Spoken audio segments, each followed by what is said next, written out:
কিন্তু বাংলাদেশে অসংখ্য আলেম ওলামা পীর বুজুর্গ আছে যারা অন্যায়ের বিরুদ্ধে কথা বলার মতো সৎ সাহস তাদের কলিজায় নেই। আর যারাই দেখবেন অন্যায়ের বিরুদ্ধে জিহাদের কথা বলে না, ওদের সাথে জালেমদের কোনো দ্বন্দ্ব লাগে না, বরং তারাই জালেমদের হাঁটুয়া হালুয়া রুটির অংশ পায়। ওরা খুব আরামে আছে। আর যারাই জিহাদের কথা বলে, অন্যায়ের বিরুদ্ধে কথা বলে, তারাই বিনা দোষে হাজারো মামলা আসামি হওয়া লাগে। তাই বলে কি আমরা অন্যায়ের বিরুদ্ধে কথা বন্ধ করে দেব? রাসূলুল্লাহর জীবনে অন্যায়ের প্রতিবাদের কথা আছে না নাই? সাধারণ মানুষের কথা কি বলবো? আলেম ওলামাদের অনেকেই এখনো, পীর বুজুর্গদের অনেকেই এখনো আল্লাহর দ্বীনের বিজয়ের কথা বলেই না। নিজের জীবনের লক্ষ্যটা দ্বীনের বিজয়টা অনেকে বানাতে পারে নাই। বরং দেখেন আপনি লক্ষ্য করে, পীর সাহেব হুজুররা লক্ষ্য বানাইছে খানকায় মুরিদ বাড়াতে হবে। এই দেশে দ্বীনের বিজয় হোক আর না হোক, কিন্তু খানকা যেন বন্ধ না হয়, এমন ওয়াজ করব যে ওয়াজের কারণে কোনদিন পুলিশ আসবে না খানকাতে, বরং মুরিদ আসবে, আসার সময় গরু ছাগল আনবে, প্রয়োজনে সরকারের পুলিশ পাহারা দিয়া খানকা পর্যন্ত পৌঁছায়া দেবে। দরবারে যাওয়ার সময় গরু ছাগল নিয়ে যায়, এমন দরবার বাংলাদেশে আছে না নাই? ওখানে যখন দরবারে গরু ছাগল নেয়, পথে কি পুলিশ বাধা দেয় না সহযোগিতা করে? কারণ তারা ওই দরবার থেকে দ্বীনের বিজয়ের একটা কথা বলে না। এই জন্য সরকার এই 52 বছর ধরে তাদেরকে হেল্প করছে। সরকার জানে এই দরবার থেকে দ্বীন বিজয়ের কথা আসবে না। আর দ্বীনের বিজয় যদি না হয়, তাহলে তাদের সিনেমা হল থাকবে, সুদী ব্যাংক থাকবে, মদের ব্যবসা থাকবে, দুর্নীতি থাকবে, লুটপাট থাকবে, কানাডায় বেগম পাড়ায় বাড়ি বানাতে পারবে, আমেরিকায় বাড়ি করতে পারবে। দ্বীনের বিজয় হলে লুটপাট করলে তাদেরকে ফাঁসিতে ঝোলানো হবে, চুরি করলে হাত কেটে দেওয়া হবে, মদ পান করলে আশীর্বাদ দিয়ে পিঠের চামড়া তুলে ফেলা হবে।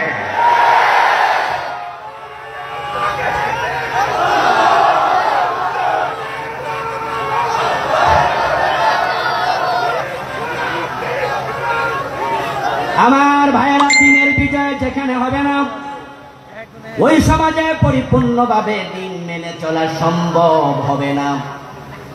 তার সবচেয়ে বড় প্রমাণ, গত পরশুদিন গেল 1লা বৈশাখ।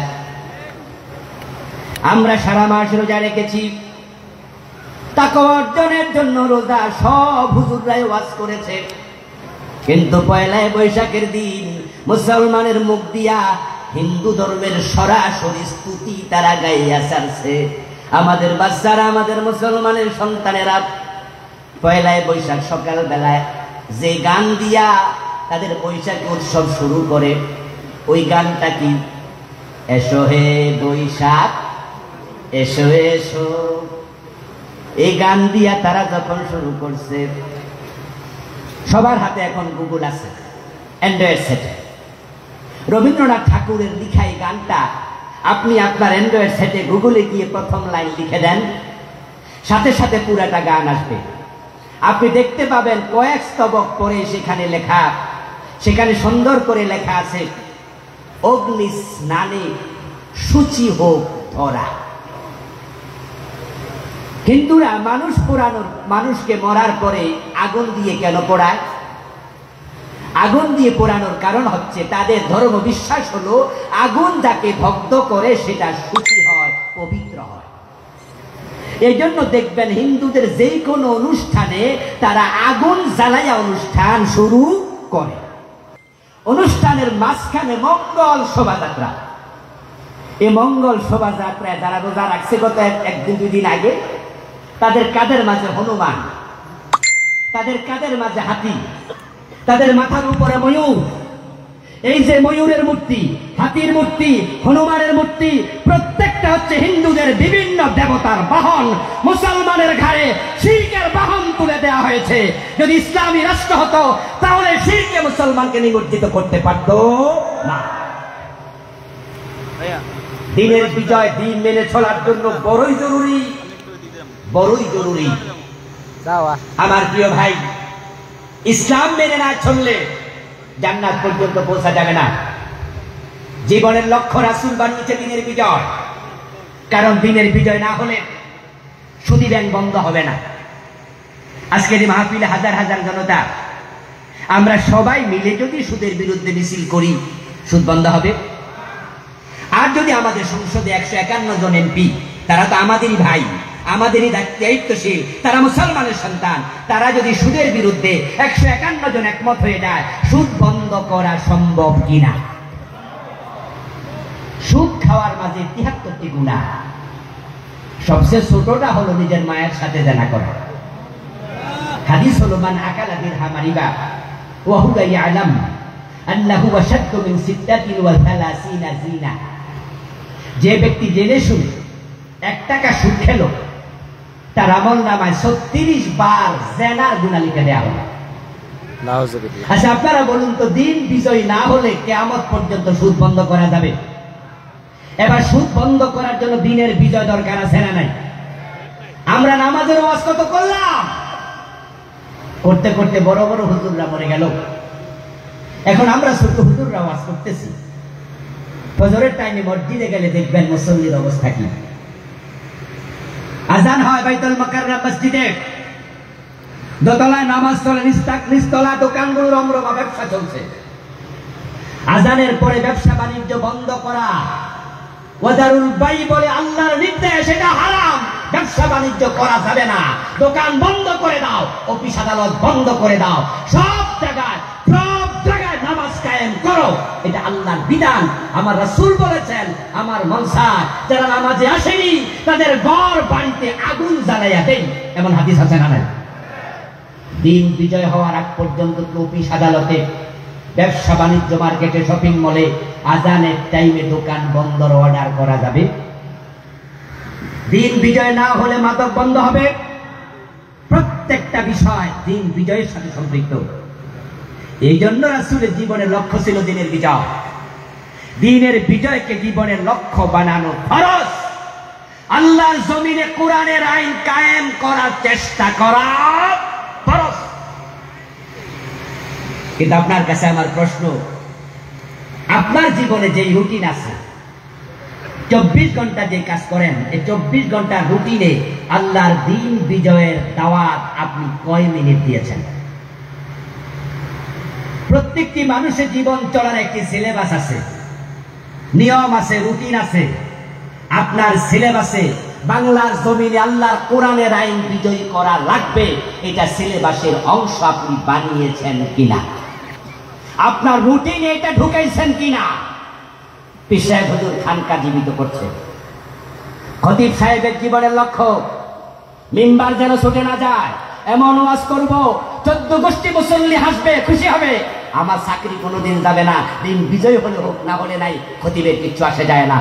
বক্তার জীবনের লক্ষ্য এমন ওয়াজ করব, জীবনে মাহফিল 144 জারি হবে না, ওই বক্তাকে কোনোদিন আদালতে তলব করা হবে না, পুলিশে ডাকবে না, ওয়াজ করবে ইসলামের বিজয় হলে হোক না হোক, ওনার পকেট বাড়ি হওয়া লাগবে। খতিবের চিন্তা মিম্বার রক্ষা করো, বক্তার চিন্তা মাহফিলের স্টেজ দখল করো, পীর সাহেবের চিন্তা নিজের খানকা জীবিত রাখো। দিন বিজয়ের চিন্তা একদল আলেম করছে যাদের সংখ্যা বড়ই কম, বরং আপনি দিন বিজয়ের চিন্তা না করার কারণে বড় লস হয়ে গেল। 1 নাম্বার লস, দিন বিজয়ের সিলেবাস আপনার রুটিনে নাই, সেহেতু আপনি একটি ফরজ থেকে দূরে আছেন। আর একটা বড় মেসেজ হলো, আপনার যত ফলোয়ার আছে, অনুসারী আছে, তারা সবাই মনে করবে এত বড় পীর, এত বড় হুজুর, উনি তো দিন বিজয়ের কথা বলে না। এতে বোঝা যায় দিন বিজয়ের চিন্তা মাথায় না থাকলেও কোনো অসুবিধা নেই। যে নবীর জীবনের লক্ষ্য ছিল দিনের বিজয়, আপনার কারণে দেশে হাজার হাজার লোক দিন বিজয়ের চিন্তা থেকে দূরে, কারণ আপনি সেলিব্রিটি, আপনি পীর, আপনি একজন সংগঠক, হাজার লোক আপনাকে মানে, অথচ আপনার মুখ দিয়া জিহাদের কথা আসে না, দিন বিজয়ের কথা আসে না, জালেমের বিরুদ্ধে হুঙ্কার দিয়া একটা কথা জীবনে বলেন নাই। এতে প্রমাণিত হয় আপনার কলবে মুনাফিকি ঢুকে গেছে। হাদিস রাসূলের আমান্য। قال النبي صلى الله عليه وسلم মান লাম ইয়াগজু ওয়া লাম ইউহাদ্দিস বিহি নাফসাহু ফামাতা আলা শুবাতিন মিনান নিফাক। প্রিয় নবীজি সাল্লাল্লাহু আলাইহি ওয়াসাল্লাম বলেছেন, যে ব্যক্তি অন্যায়ের বিরুদ্ধে জিহাদ করে নাই, প্রতিবাদ করে নাই, প্রতিরোধ করে নাই এবং সেটা করার চিন্তা অন্তরে লালন করে নাই, তার মৃত্যুটাই হবে মুনাফিকের একটি শাখার উপরে। আমার ওয়াজ শুনে আবার খতিব সাহেবরা ভাববেন না তাহলে হুজুর আপনার মতো এরকম জেহাদি ওয়াজ আমরা করব, সবাই চাকরিটা চলে যাক, আপনি চান?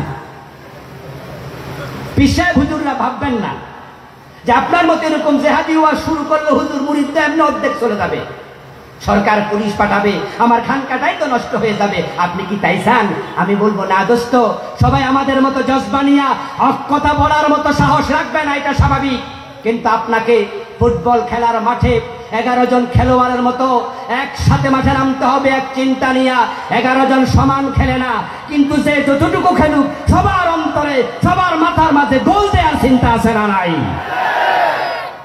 সবাই মেসি হয়ে খেলবে না, সবাই ম্যারাডোনা হয়ে খেলবে না, কিন্তু দুর্বল খেলোয়াড়টাকে যদি আপনি বল দেন তাহলে ম্যারাডোনা যেই লক্ষ্যে মারে গোলবারের দিকে, ওই দুর্বলটাও একই লক্ষ্যে মারে। পীর সাহেব খানকায় কথা বলো, পীর সাহেব হুজুররা যদি কথা বলা শুরু করে, দিন বিজয়ের জন্য তাবলীগরা কথা বলা শুরু করে দেয়, আলেম ওলামারা সবাই মিলে শুরু করে দেয়, এই দেশের জালেমরা মাঠে দাঁড়ানোর সাহস কোনোদিন করবে না।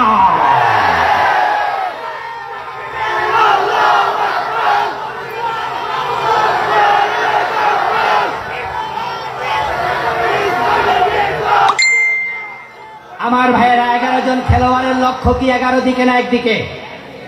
কথা আপনারা বলতে হবে, 11 দিকে না একদিকে? সবাই কি সমান খেলতে পারে? কিন্তু লক্ষ্য কয়টা? এবার বলুন, 11 জন খেলোয়াড় কি এক জায়গায় একবারে গোল হয়ে খেলে না আলাদা আলাদা জায়গা? কেউ মিডলে খেলবে, কেউ ব্যাকে খেলবে, কেউ কর্নারে খেলবে, কেউ ফিল্ডিং করবে, কেউ গোলবারে খেলবে। লক্ষ্য যেহেতু একটা, খেলা শুরু হওয়ার 5 মিনিট পরেও গোল হয়, 10 মিনিট পরেও হয়, 90 মিনিটে 12টা 13টা হয়ে যায়। লক্ষ্য 11 দিকে হলে 6 ঘন্টা 10 ঘন্টা গোল হবে না। সব আলেম একমত হয়ে যাও, দিনের বিজয় করতে 6 মাস লাগবে না। আল্লাহ তাআলা আমাদের সকলকে আল্লাহর এই জমিনে আল্লাহ দিন বিজয় করার জন্য একমত হওয়ার তৌফিক দান করো, বলেন আমিন। দিন বিজয়ের কথা বলতে গেলে বিপদ আসার সম্ভাবনা আছে না নাই? প্রয়োজনে বিপদের মুখোমুখি হইতে রাজি হওয়া লাগবে, প্রয়োজনে জেলে যেতে হবে, প্রয়োজনে রক্ত দিতে হবে, হাসতে হাসতে শাহাদাতের মন্ত্র দেওয়া লাগবে। আমার প্রিয় ভাইয়েরা, প্রয়োজনে সর্বোচ্চ ত্যাগ, শাহাদাত নসিব করার জন্য, নিজের ভাগ্যে জুটানোর জন্য, শহীদ হওয়ার